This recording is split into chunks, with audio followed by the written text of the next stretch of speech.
Welcome back. Everyday socio-economic challenges have left many searching for solutions and others scrambling to find definite patterns.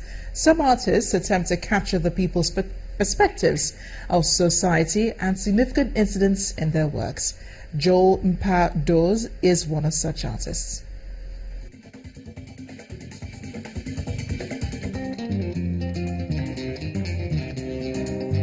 Time to Meet, an exhibition of recent works by Cameroonian artist Joel Mpah-Doz.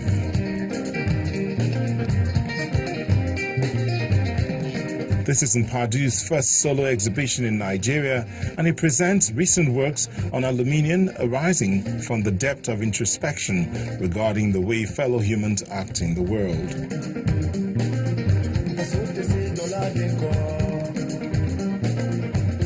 Time to Meet comes in a complex of images that dwell on the contradictions of human life. It opened at the Omenka Gallery in collaboration with Alliance Française as part of the Francophonie Week 2016. So we're very proud to be hosting such an important artist, and we're very impressed with his work, and we're very happy that he's showing in Nigeria for the first time. Perhaps in consideration here is Doz's style that consists of suffusion of the lines, which makes his figures compelling. They appear to tease his audience. His drawings are childlike and very vibrant in colors. He engraves on aluminium, and then it takes him like 2 to 3 days to finish a particular work. Well, most of his drawings are almost not finished. If you look at it, you see that sometimes you have to look at some of the figures to know what they are, because he engraves and you can't see on the aluminium. But most importantly, his work is very free and very spirited. It's just very easy to relate to any of his work. Anybody can pick up a piece and understand what he's trying to say. Joel Mpah-Doz studied fine arts in France and is one of the finest artists on the African continent, enjoying international critical acclaim with his paintings and multimedia works. He is preoccupied with experimentation in his works, inspired by the tactile reality of his environment, though he is mostly an inner traveler. The work directly in front of me is titled One Lovely Evening, and though that subject is a very mundane subject, an everyday subject, but at least you can see how the artist has been able to highlight highlight the importance of family, the importance of coming together, the importance of unity, the importance of a shared identity amongst Africans in that work. His techniques involve scratching, and he works on paper, canvas, corrugated iron, and recently acrylic sheets, while incorporating earth, paints, clay, packaging, wood, and chalk. Mpah-Doz explores the fragility of individual human identity and how we reinvent ourselves while moving and evolving in the city.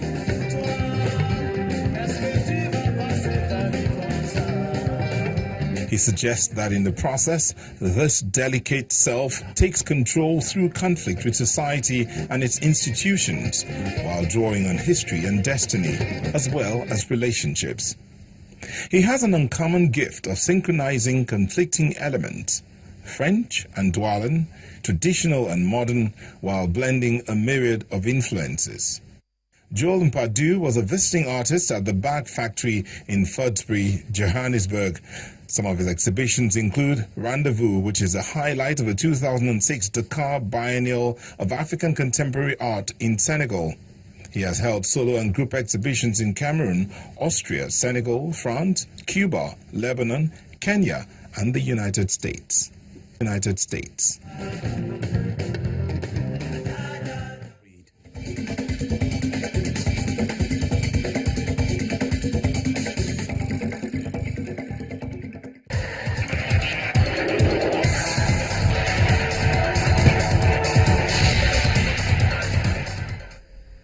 In sports news, Nigeria's duo Amadi Ome and Aziz Sholanke have picked the country's first gold medal at the 2016 ITTF Junior Circuit in Cairo, Egypt. The pair defeated Egypt's Atia Amar and El Safti Omar in the cadet boys double event.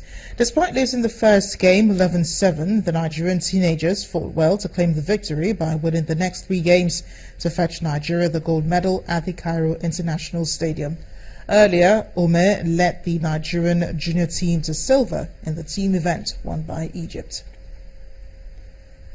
The Nigeria Wrestling Federation has named 10 wrestlers that will represent the country at the Africa Oceanic Qualifier for the Rio Olympic Games slated for Algeria between April 1st through to the 4th. The team comprises 5 female wrestlers, 4 male freestyle and 1 Greco-Roman wrestler. Commonwealth champion Oduayo Adekoroye, who earlier qualified for the 2016 Rio Olympics, will accompany the team to cheer them to victory. The Nigeria wrestling team put an impressive performance at the 2016 Africa Championship, winning 4 gold, 3 silver and 3 bronze medals. Super Eagles coach Samson Siasia wants football fans in the country to give full support to the team as they prepare to play Egypt in the return leg of the 2017 African Qualifier in Alexandria. Siasia says it's a new team with good potentials that can get desired results. Captain of the team, Mikel Obi, believes there are positives from the first game that they can use on Tuesday.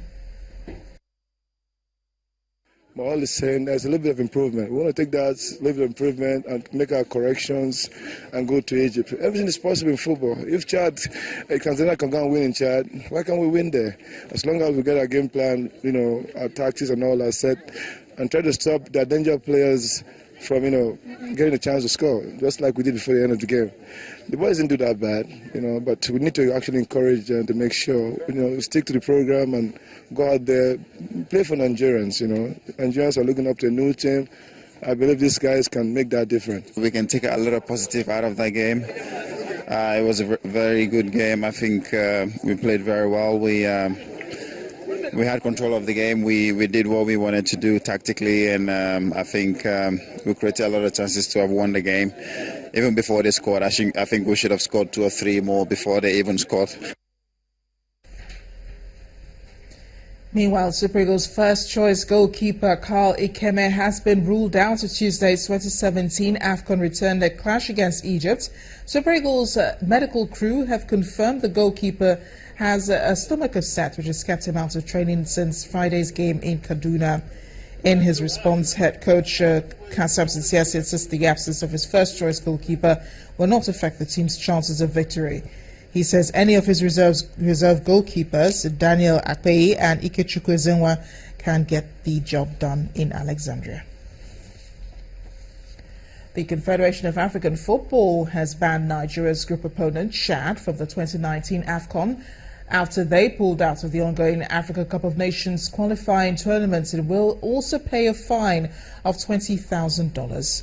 CAF also announced that as a result of their withdrawal, only one team will now qualify from Group G, which has Nigeria, Egypt and Tanzania. No team in the group will be considered for one of the 2 best loser slots. All the results involving Chad have also been annulled according to CAF rules. With the recent developments, Egypt is now top of the group with 4 points, Nigeria second on 2 points and Tanzania third with a point. In the Nigeria Professional Football League, Sunshine Stars of Akure this evening beat Shooting Stars 2-1 to record their first win of the season in the Southwest Derby. And Battled Rivers United's coach Stanley Eguma, who has been handed a 3-game ultimatum, can now heave a sigh of relief after leading his team to a 3-2 away victory against host Ikorodu United at the Onikon Stadium in Lagos. El Kademi beat Nasarawa United 3-0 and Kano Pillars stopped FC Ifeanyi 2-0 in Kano. And other league games also decided this evening. Lagos-based team MFM FC forced Plateau United to a 1-0 draw. Rangers stayed top of the league following a 2-1 win against defending champions Enyimba. Warrior Wolves and Aqua United settled for a goalless draw.